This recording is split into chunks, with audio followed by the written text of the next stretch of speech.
Kini saatnya kita menyimak beragam informasi menarik di Cerita Nusantara. Jika biasanya rekan-rekan Biro Kompas TV sudah bersiap dengan laporannya, spesial di hari ulang tahun ke-12 Kompas TV, kepala daerahnya langsung yang akan menyampaikan berita pilihan khas tanah air. Kali ini kita menuju ke wilayah Semarang, Jawa Tengah. Sudah ada Wali Kota Semarang, Hefearita Gunaryanti Rahayu, yang memiliki sejumlah sorotan menarik khas Semarang.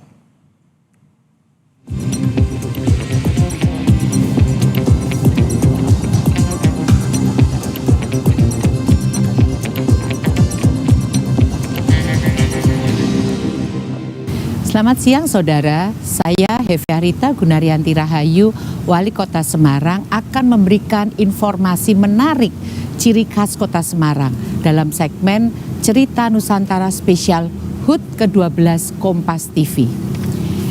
Saudara, saat ini saya berada di Taman Balai Kota Semarang.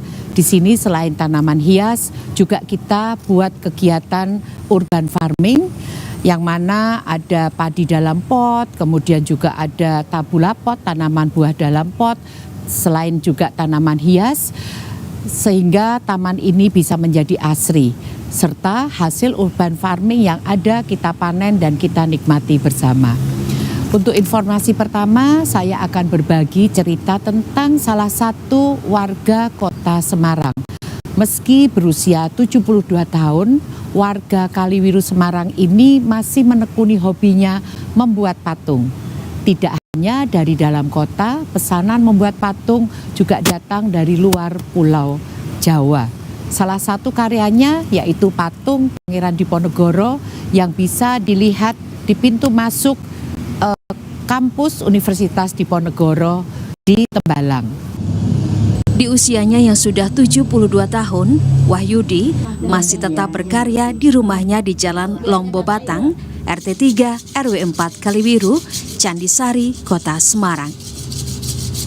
Kakek yang memiliki 3 anak dan 4 orang cucu ini menekuni seni patung sejak tahun 1963.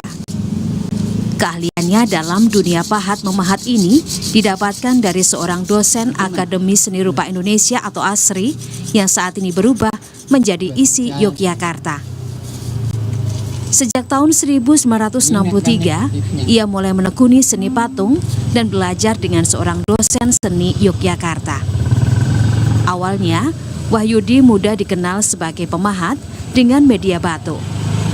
Namun seiring dengan usia, Wahyudi mengaku tidak kuat lagi memahat batu dan kemudian kini beralih dengan menggunakan bahan semen.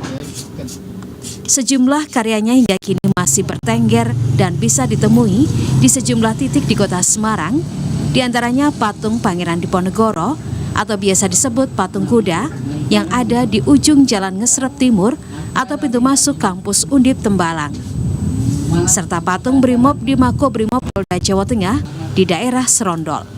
Tahun 63, nah dulu bikin pahatan batu di Jakarta. Dan sekarang batu kelihatannya kalau proses itu terlalu lama. Jadinya sekarang bikin yang praktis dari semen, pasir, besi. Itu buat patung apa saja, Pak? Patung menurut pesanan apa saja menurut pesanan orang. Bisa dilayani gitu. Dulu pernah dipesan apa saja, Pak? Dulu ya pesen itu yang di Ngesrep itu patung Diponegoro. Oh, patung Buddha itu. Terus itu di Brimob, Serondol itu patung tentara Brimob. Bagi Wahyudi, membuat patung sangatlah menyenangkan. Ia selalu mengerjakan dengan senang hati dan tidak memikirkan untung rugi. Dalam membuat patung tidak semudah yang dibayangkan. Ada kalanya gagal, namun kegagalan itu dijadikan penyemangat. Lama pembuatan patung tergantung ukuran dan tingkat kesulitan. Untuk patung kecil, biasanya bisa diselesaikan selama 1 minggu, namun untuk patung ukuran besar dan rumit bisa mencapai 3 bulan. Tidak semua patung yang ia buat adalah pesanan orang. Ketika sedang sepi order, Wahyudi membuat patung kesukaannya. Salah satunya adalah patung wajah Jenderal Purnawirawan TNI Andika Perkasa. Ia mengaku sangat mengidolakan mantan Panglima TNI tersebut. Senot Puji, Kompas TV, Semarang, Jawa Tengah. Dan bagi Anda yang sudah pernah ke Kota Semarang, pastinya sudah tidak asing lagi dengan kuliner-kuliner yang enak dan lezat-lezat yang ada di Kota Semarang dan yang sudah melegenda. Salah satu kuliner yang melegenda yaitu Gulai Bustaman. Gulai Bustaman ini diambil nama dari sebuah kampung yang lokasi awalnya tempat berjualan. Dan Gulai Bustaman ini juga sudah ada di beberapa tempat, salah satunya di Kota Lama Semarang. Dan sudah melegenda sejak puluhan tahun yang lalu. Gulai Bustaman menjadi salah satu kuliner Kota Semarang yang banyak diincar para wisatawan. Keberadaan Gulai Bustaman berawal saat para penjual daging kambing di Kampung Bustaman merasa kebingungan untuk mengolah jeroan kambing. Maklum saja, sekitar tahun 1950-an, kesibukan mengurusi jualan kambing tidak menyisakan waktu untuk mengurusi jeroan kambing tersebut. Jeroan kambing tersebut kemudian diserahkan ke warga pendatang dan kemudian diolah menjadi gulai yang sekarang dikenal dengan nama Gulai Bustaman.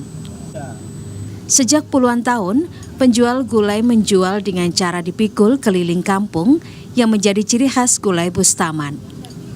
Namun dalam perjalanan waktu, meski masih mempertahankan pikulan, namun penjual Gulai Bustaman memilih untuk tidak berkeliling lagi. Bibit Hartono, salah satu penjual gulai kambing Bustaman, mengaku telah berjualan Gulai Bustaman lebih dari 20 tahun. Berbeda dengan gulai lainnya, Gulai Bustaman tidak menggunakan santan, namun kaya dengan rempah-rempah. Warna kuah juga berbeda dengan gulai lainnya, terlihat lebih kuning karena pengaruh kunyit. Kasih kunir ya. Ini gulai-gulai biasa tuh pakai santan. Ini tidak pakai santan. Pakai istilah blundo itu apa namanya? Kelapa goreng itu aja. Macam-macam kuahnya tuh ada brambang, bawang, miri. Terus ada itu apa namanya? Itu loh tanaman tapi sing itu loh, korokele gitu. Salah satu pembeli mengaku kerap makan di warung Gulai Bustaman. Selain karena rasanya yang khas, penyajiannya juga berbeda dengan gulai lain pada umumnya. Nah ini gulai model kuno ya, yang dulu dipikul itu. Rasanya ya, kalau gulai-gulai yang di tempat lain kan modelnya ndak gini. Bikinnya gulai kan ndak gini. Kalau ini ciri khas sendiri ya, Bustaman tuh ya. Ya pakai daging-daging gitu kasih kuah. Kalau tempat lain ya juga pakai kuah, tapi kan dimasak langsung, ndak seperti ini. Sepiring gulai kambing Bustaman ini bisa Anda nikmati dengan harga Rp20.000, sudah termasuk minuman. Anda juga bebas memilih potongan daging kambing yang disukai. Apakah hanya daging saja atau dicampur dengan jeroan kambing. Sini di lapangan, Dedi Stio, Kompas TV, Semarang, Jawa Tengah. Demikian cerita Nusantara spesial hari ulang tahun ke-12 Kompas TV dari Kota Semarang. Semoga dua informasi dari Kota Semarang ini bisa menjadi referensi Anda yang ingin mengunjungi Kota Semarang. Saya, Wali Kota Semarang, Heviarita Gunaryanti Rahayu, mengucapkan selamat ulang tahun ke-12 Kompas TV, Indonesia Raya, dan kita kembali ke Jakarta.